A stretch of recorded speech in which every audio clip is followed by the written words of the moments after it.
Hello everyone, आज हम बात करने वाले हैं यूपी की वैकेंसीज़ के लिए।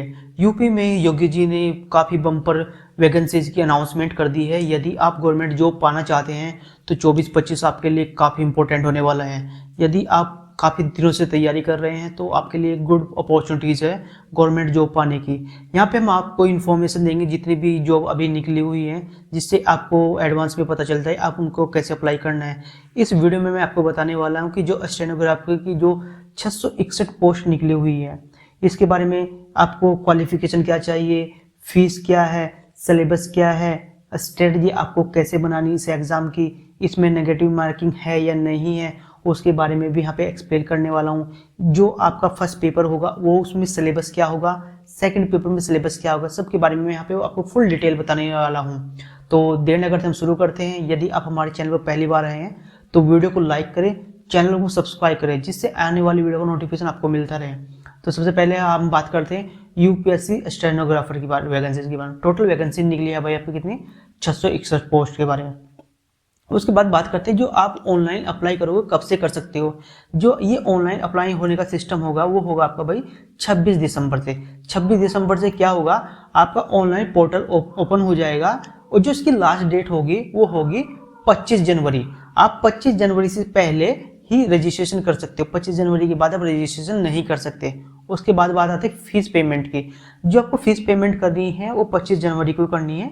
उसके बाद आपकी फीस पेमेंट नहीं होगी। बाय चांस आपने फीस पेमेंट नहीं की तो आपका जो आपका ऑनलाइन एप्लीकेशन होगा वो कैंसिल हो जाएगा, ठीक है। उसके बाद में यदि आपने अपने फॉर्म, जब आपने ऑनलाइन अप्लाई किया है और आपने अपने फॉर्म में कुछ इश्यूज कर दिए, यानी आपने बाय मिस्टेक कुछ गलती से लिख दिया है, तो वहाँ पे आपको करेक्शंस विंडो ओपन हो जाएगी जो कि 1 तारीख तक, 1 फरवरी तक ओपन रहेगी। तो आप वहाँ पे भी जाके उसे देख सकते हैं और उसे चेंज कर सकते हैं। उसके बाद जो जैसे ही एग्ज़ाम की डेट का अनाउंस होगा हम आपको नोटिफाई कर देंगे कि एग्ज़ाम की डेट अनाउंस हो गई। और उससे पहले जैसे एडमिट कार्ड होता है, एडमिट कार्ड के लिए भी हम आपको इन्फॉर्म कर देंगे वाया टैक्स, ओके। उसके बाद बात करते हैं एज लिमिट की। यदि आप स्टेनोग्राफर का एग्ज़ाम देना चाहते हैं तो आपकी एज कितनी होनी चाहिए भाई। अगर आपकी एज 18 साल है, ठीक है, और 40 साल तक, अगर आपकी 18 से लेके 40 साल के बीच में है तो आप इस फॉर्म के लिए एलिजिबल है। आप इस अपॉर्चुनिटी को ले सकते हैं, यानी आप इसके लिए अप्लाई कर सकते हैं। यदि आप 40 से ऊपर हैं तो यहाँ पे 3 कैटेगरी आपकी ओबीसी, एससी और एसटी, इनके लिए कोटा है। जो इसमें एज रिजर्वेशन है वो आगे मैं आपको नोटिफिकेशन शेयर कर दूंगा, उसमें आप देख सकते हैं, ठीक है। उसके बाद नेक्स्ट चलते हैं हम क्या, अब बात करते हैं फीस की, कि जब आप यूपी ट्रिपल स्टेनोग्राफर का फॉर्म फिल करोगे तो वहाँ पे आपकी फीस कितनी होगी। यदि आप यहाँ पे जनरल में आते हैं, ओबीसी में आते हैं या ईडब्ल्यूएस में आते हैं, जो इकोनॉमिक वीक्स वाला होता उसकी फीस होगी आपकी कितनी, 25 रुपये। यदि आप एससी एसटी में आते हैं तब भी आपकी 25 रुपये होगी। और यदि आप पीएच यानी हैंडीकैप हैं तो आपकी फीस होगी कितनी, 25 रुपये, ठीक है। इस फीस को आप दोनों तरह से पेमेंट कर सकते हैं। आप इसे ऑनलाइन भी कर सकते हैं, ऑफलाइन भी कर सकते हैं। यदि आप ऑनलाइन करना चाहते हो तो आप गेटवे के थ्रू कर सकते हैं। और यदि आप चालान बनाना चाहते हैं तो आपको चालान बनाना होगा भाई एसबीआई के इन फेवर में। आपको एसबीआई के नाम से ही चालान बनाना होगा, तभी आप इसकी फीस पेमेंट कर पाओगे। उसके बाद बात करते हैं कि जो आप यूपीएससी स्टेनोग्राफर की एलिजिबिलिटीज क्या है, कि आप कब कौन लोग इस फॉर्म को भर सकते हैं, कौन नहीं भर सकते। यदि आपने यूपैट का एग्जाम दिया है 2023 वाला तो आप इसके लिए एलिजिबल है। यदि आपने पैट का एग्जाम नहीं दिया है तो आप इस फॉर्म को नहीं भर सकते। उसके बाद जो क्वालिफिकेशन इसने मांगी है 12th पास, यानी आपकी 12वीं कंप्लीट होनी चाहिए, तभी आप इस फॉर्म को फिल कर सकते हैं। उसके बाद आती है भाई हिंदी टाइपिंग। जो आपकी हिंदी टाइपिंग होती है वो कम से कम 80 वर्ड पर मिनट होनी चाहिए, और जो कम से कम है वो 25 वर्ड पर मिनट होनी चाहिए। उसके बाद मेन है आपका, आपने CCC का डिप्लोमा किया हो या आपका कोई और डिप्लोमा हो कंप्यूटर में, तभी आप एलिजिबल हो। अगर ये चीज़ें आपके पास में अवेलेबल नहीं है तो आप यूपी SSC स्टेनोग्राफर के लिए अप्लाई नहीं कर सकते, ओके। और वो अदर डिटेल्स है वो मैं आपको जो नोटिफिकेशन शेयर करूंगा उससे आप देख सकते हो, मैंने डिस्क्रिप्शन में अटैच किया हुआ है, वहां से आप जाकर डाउनलोड कर सकते हैं, आपको सभी चीज़ें पता चल जाएगी। उसके बाद बात करते हैं हम कि जो आपके स्टेनोग्राफी जो 661 आपकी जो वैकेंसीज निकली हुई है, टोटल वैकेंसीज, ये डिवाइड कैसे हैं। जो फर्स्ट में जो आपकी जनरल कैटेगरीज की है वो 321 है। उसके बाद EWS की 46 है। उसके बाद OBC के लिए वो 125 है और SC के लिए 155 है और ST के लिए 14 है। तो टोटल ये हमारी 661 पोस्ट हो गई है। इतनी टोटल हमारी वैकेंसीज निकली। ये गवर्नमेंट का अगर कोई स्टेटमेंट आता है कि ये वैकेंसीज बढ़ रही है या कम हो रही है, वो भी हम आपको इन्फॉर्म कर देंगे। उससे पहले आप एक बार इस वीडियो को लाइक जरूर करें, क्योंकि यहाँ पे हम पूरी इन्फॉर्मेशन आपको देने वाले हैं। वीडियो बनाने में काफ़ी मेहनत करनी पड़ती है, ठीक है। उसके बाद आता है रिक्वायरमेंट। यदि आप ऑनलाइन फॉर्म फिल कर रहे हो तो वहाँ पे आपको रिक्वायरमेंट क्या, सबसे पहले जब भी आप ऑनलाइन अप्लाई करने जाते हो ये रिक्वायरमेंट आपको फुलफिल करनी पड़ेगी। यदि ये रिक्वायरमेंट आपके पास में अवेलेबल नहीं है, कुछ लोग क्या करते हैं कि वो जैसे कि किसी साइबर कैफे जाते हैं लेकिन उनके पास पूरी डिटेल नहीं हो तो बीच में फॉर्म छोड़ के आ जाते हैं। ऐसा नहीं करना है। सबसे पहले मैंने ये लिस्ट शेयर की, ये डॉक्यूमेंट आपको साथ में लेके जाने जब भी आप फॉर्म फिल करने जाए। सबसे पहले आपके पास क्या होना चाहिए, यदि आपने पेट एग्जाम दिया है तो उसका रजिस्ट्रेशन नंबर आपके पास में होना चाहिए, ठीक है। उसके बाद डेट, जो आपकी डेट बर्थ होता है उसके लिए आपके पास में कोई डिटेल होनी चाहिए। इसके लिए आपके सबसे पास 10th मार्कशीट होनी चाहिए। इसके थ्रू ही आप क्या कर सकते हो, अपनी बर्थ को, जो आपकी बर्थ डेट है उससे वेरीफाई भी करा सकते हो। ये आप जो डेट ऑफ बर्थ डालनी है, आपकी 10th की जो मार्कशीट होगी उस पर जो बर्थ ऑफ डेट होगी उसी को आपको डालना है, दूसरी चेंज नहीं करना है। उसके बाद में यदि आप यूपी के रहने वाले हैं, यदि आप यूपी के रहने वाले तो आपके पास डोमिसाइल होना जरूरी है। और यहाँ पे आपको एक चीज़ देखनी है, एक categories wise SC ST OBC EWS और जनरल, एक कैटेगरीज वाइज आप एक बार चेक कर लेना, क्योंकि जब डिस्क्रिप्शन में आप जाके नोटिफिकेशन डाउनलोड कर सकते हैं। उसके बाद में आपके पास फोटो होना चाहिए, सिग्नेचर होना चाहिए। उसके बाद आपके पास में ID प्रूफ होना चाहिए। यहाँ पे ID प्रूफ में आपके पास में भाई पैन कार्ड हो सकता है या फिर उसके बाद में आधार कार्ड हो सकता है, दोनों में से कोई सा हो सकता है। उसके बाद वोटर ID भी हो सकते हैं। और ये आपके पास मैंडेटरी, आपके पास पैन कार्ड या आधार कार्ड होना चाहिए, यही ID प्रूफ आपको लगानी है। उसके बाद में आपके पास में प्रॉपर एड्रेस प्रूफ होना चाहिए। कभी कभी क्या होता है कि लोगों के जो आधार कार्ड होता है उस पर एड्रेस दूसरा होता है कि आपका परमानेंट एड्रेस है या कोरस्पॉन्डिंग एड्रेस है, वो भी आपको आइडेंटिफाई करना पड़ेगा। उसके बाद जब आप अपने फॉर्म को फिल कर लोगे तो आपको उसका फाइनल सबमिट करने के बाद में एक प्रिंट लेके रख लेना है, ओके। उसके बाद नेक्स्ट चलते हैं हम, ये इसकी ऑफिशियल साइट है, या जब आप ऑनलाइन अप्लाई करोगे ये इसकी ऑफिशियल साइट है। जैसे ही ये फॉर्म ओपन होगा आपका 26 दिसंबर को, तो मैं इसको अप्लाई कैसे करना है ऑनलाइन, तो उसके लिए भी एक वीडियो बना के डाल दूंगा, जिससे आप इजीली से इसके लिए अप्लाई कर सकते हो। आने वाले हम सिलेबस के बारे में कि एग्जाम के लिए सिलेबस क्या है, तो ये बहुत इंपॉर्टेंट है। अगर यदि आप इस एग्जाम की तैयारी कर रहे हैं तो आपको सिलेबस 100% कवर करना पड़ेगा, और जो टॉपिक्स मैं बताऊं वही आपको टॉपिक कवर करना पड़ेगा, इससे अलग टॉपिक कवर नहीं करना है। कभी कभी ऐसा होता है, हम क्या करते हैं, जब हम किसी एग्जाम की तैयारी करते हैं तो मल्टीपल डेटा हम कलेक्ट करते हैं और पढ़ते रहते हैं, जो कि वेस्ट ऑफ टाइम होता है। तो आपको वही चीज़ें पढ़नी जो इसके एग्जाम जो सिलेबस में दी गई हैं। तो आपका जो पेपर होगा वो टोटल होगा भाई आपका 100 मार्क्स का, ठीक, कितना होगा 100 मार्क्स का। और ये जो आपका पेपर होगा ये आपका 2 घंटे का होगा। लेकिन इसमें एक ध्यान रखने वाली बात है कि जो आपका 2 पेपर होंगे, एक आपका डिस्क्रिप्टिव होगा, एक आपका MCQ वाला होगा।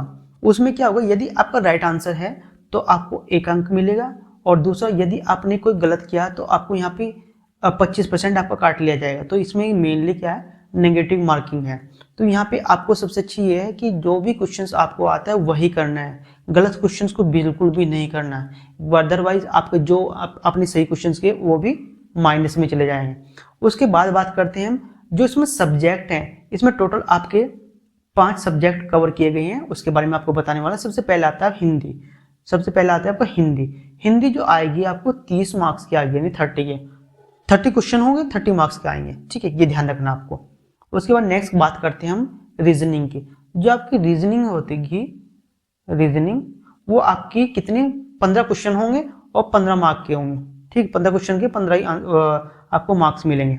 उसके बाद बात करते हैं हम जनरल नॉलेज की, या यहाँ पे मोस्टली जो आपका कवर होगा ना, यहाँ पे मोस्टली कवर होगा आपका जो करंट अफेयर, तो यह आएगा आपका 20 नंबर का और 20 इसके मार्क्स होंगे। उसके बाद ये कंप्यूटर से आएगा आपके पास में नंबर 4 का जो भाग है, ये आपका कंप्यूटर वाला है। कंप्यूटर सूचना प्रौद्योगिकी अवधारणा व इस क्षेत्र में सामाजिक प्रौद्योगिकी विकास और नवाचार की ज्ञान है, ठीक है। ये आएगा आपका कितना, 15 नंबर का, 15 क्वेश्चन होंगे 15 नंबर के। दूसरा फिर आएगा उसके बाद नंबर 5 पे आएगा उत्तर प्रदेश से संबंधित सामान्य ज्ञान, ये आएगा आपका 20 नंबर का। 20 क्वेश्चन हो 20 नंबर का, तो टोटल आपके कितने 100 क्वेश्चन होंगे और 100 ही मार्क्स होंगे, ठीक है। उसके बाद में ये टोटल होगा आपका 120 मिनट का, यानी 2 घंटे का। पेपर इजी आएगा बस, लेकिन आपको ध्यान रखना है इस एग्जाम में नेगेटिव मार्किंग है। गलत क्वेश्चन बिल्कुल भी नहीं करना। आपको अगर 50% क्वेश्चन आते हैं सिर्फ उसी को करें, अदरवाइज आपको जो सही क्वेश्चन होंगे वो भी उसमें चले जाएंगे। नेक्स्ट आता है आपका जो लिखित परीक्षा होगी। सबसे पहले आपका हिंदी का मैंने ऑलरेडी आपको बता दिया। जो आपकी हिंदी आएगी ना वो आपकी 12th लेवल की आती है, इंटरमीडिएट लेवल की आएगी। उसके बाद में जो आपकी रीजनिंग आएंगे, रीजनिंग में मेन आपका ये कवर होंगे। सबसे पहले होगा आपका रिलेशनशिप, संबंध हो गए, समानताएं, संगताओं का पता लगाना, निष्कर्ष निकालना, इस प्रकार के ये क्वेश्चंस आपसे पूछे जाएंगे रीजनिंग में। सिंपल क्वेश्चन आएगा, आपको टफ नहीं है बस, लेकिन आपकी प्रैक्टिस अच्छी होनी चाहिए। उसके बाद ये आपका नंबर 3, ये आपका पूरा करंट अफेयर होगा। लेकिन इसने एक अच्छी बात की है कि जो भी क्वेश्चंस पूछे जाएंगे जो इंडियन करंट अफेयर है उससे पूछे जाएंगे, इंटरनेशनल से नहीं पूछे जाएंगे। तो इसके लिए इंडिया में जितने भी आपके साइंटिस्ट हैं, जो भी नए नए आविष्कार हो रहे हैं, उनके बारे में आपको अच्छी नॉलेज होनी चाहिए, और गवर्नमेंट की कौन कौन सी पॉलिसी चल रही है उससे भी क्वेश्चन आपको आ सकते हैं। उस पर नेक्स्ट आता है आपका कंप्यूटर। ये मोस्ट इंपॉर्टेंट पार्ट है। देखो इसमें कवर क्या क्या करेगा ये आपको। सबसे पहले कंप्यूटर क्या, सूचना तकनीक क्या, इंटरनेट, WW, इसकी आपको फुल फॉर्म पूछ लेता है वो क्या होती है, फिर परिचय। उसके बाद में कुछ और ये बिंदु कवर करें, जैसे हार्डवेयर क्या होते हैं, सॉफ्टवेयर क्या होते हैं, इनपुट डिवाइस क्या होती है, आउटपुट डिवाइस क्या होती है, इसके बारे में आपको पता होना चाहिए। इंटरनेट प्रोटोकॉल क्या है, IP एड्रेस क्या होता है, IT गैजेट क्या है, उनका उपयोग हम कैसे कर सकते हैं, ईमेल क्या है, ईमेल आईडी का सबसे पहले आपको पता होना चाहिए। आप क्योंकि जब आप स्टेनोग्राफर काम करोगे तो आपको ईमेल आईडी का यूज भी करना है, तो उसको आपको बना कैसे सकते हो, ईमेल आईडी को हम कैसे बनाते हैं, ईमेल का प्रयोग हम कैसे करते हैं, प्रिंटर क्या होता है, टेबलेट क्या होता है, मोबाइल का क्या होता है, संचालन यानी इसका हम यूज कैसे करते हैं, ये आपको पता, ये बेसिक है, ठीक है। ऑलरेडी आप ये इन सभी चीज़ों को कर रहे हो, तो लेकिन आप जब आपके एग्जाम में क्वेश्चन आएगा उसको भी आपको करना है। जैसे आपके क्वेश्चन आएंगे MS वर्ड से आएंगे, MS एक्सेल से आएंगे, ठीक है। उसके बाद ऑपरेटिंग सिस्टम आपका क्या, social networking, e governance, digital वित्तीय उपकरण, भविष्य के कौशल साइबर हो गया, अभी देखा साइबर अटैक कितने हो रहे हैं, उसके बारे में भी आपको कम से कम बेसिक नॉलेज होनी चाहिए। फिर कंप्यूटर, सूचना प्रौद्योगिकी क्षेत्र में होने वाले तकनीकी विकास, तो आर्टिफिशियल इंटेलिजेंस आज की डेट में आ गई है, big data processing, deep learning, machine learning, internet of the thing, ये आपको पता होना चाहिए। क्योंकि अगर आपने AI नहीं सीखे ना तो आपको प्रॉब्लम होने वाली है, तो इसलिए आपको उनके बारे में थोड़ी नॉलेज होनी चाहिए। उसके बाद बात करते हैं हम उत्तर प्रदेश के GK के बारे में। ये मोस्ट इंपॉर्टेंट है। अगर यदि आप 20 मार्क्स कवर करना चाहते हो ना, ये इंपॉर्टेंट आपके लिए, यहाँ से आप आराम से कर सकते हो। इसने दिया आपको उत्तर प्रदेश की जो हिस्ट्री क्या है, संस्कृति क्या है, कला, वास्तुकला, कौन कौन से यूपी के त्योहार हैं, लोक नृत्य कौन कौन से यूपी में होते हैं, साहित्य, क्षेत्रीय भाषाएं, विरासत, सामाजिक रीति रिवाज और पर्यटन के लिए भौगोलिक परिदृश्य, पर्यावरण, प्राकृतिक संसाधन, जलवायु, मिट्टी, वन, वन्य जीवन, खान और खनिज, अर्थव्यवस्था, कृषि, उपयोग, व्यवसाय, रोजगार, ये इन सभी टॉपिक को आपको अच्छे से कवर करना। जो टॉपिक यहाँ पे दिए गए ना इनसे ही आपको तैयारी करनी है, इससे अलग कोई भी आपको एक भी टॉपिक कवर नहीं करना है, उससे आपका टाइम वेस्ट हो जाएगा और आप एग्जाम में अच्छे से मार्क्स भी नहीं ले पाएंगे। क्योंकि यहाँ पे डिपेंड करेगा, यदि आपके फर्स्ट पेपर में यदि आपने 40% मार्क्स लेके आए, 40% कम से कम 40% मार्क्स लेके आ गए हैं, तो आप सेकंड पेपर के लिए एलिजिबल हो जाएंगे, तभी आपकी टाइपिंग होगी। लेकिन फिर क्या, ये आपका सिर्फ क्राइटेरिया है जो आप सेकंड पेपर के, लेकिन आपको मार्क्स यहाँ पे आई थिंक यदि 100 का है तो आपको कम से कम 65 मार्क्स लेके आने हैं, यदि आपको 100% अपना सिलेक्शन कराना है। नेक्स्ट आता है आपका द्वितीय चरण, जो आपका होगा जो आपका टाइपिंग होगा। टाइपिंग में आपको पैराग्राफ दे दिया जाएगा, वहाँ पे आपकी स्पीड को एनालिसिस किया जाएगा। तो ये था आपका UPT+ स्टेनोग्राफर रिक्वायरमेंट की पूरी डिटेल। मैंने यहाँ पे आपको अब किसी भी वीडियो को आपको देखने की जरूरत नहीं है, पूरी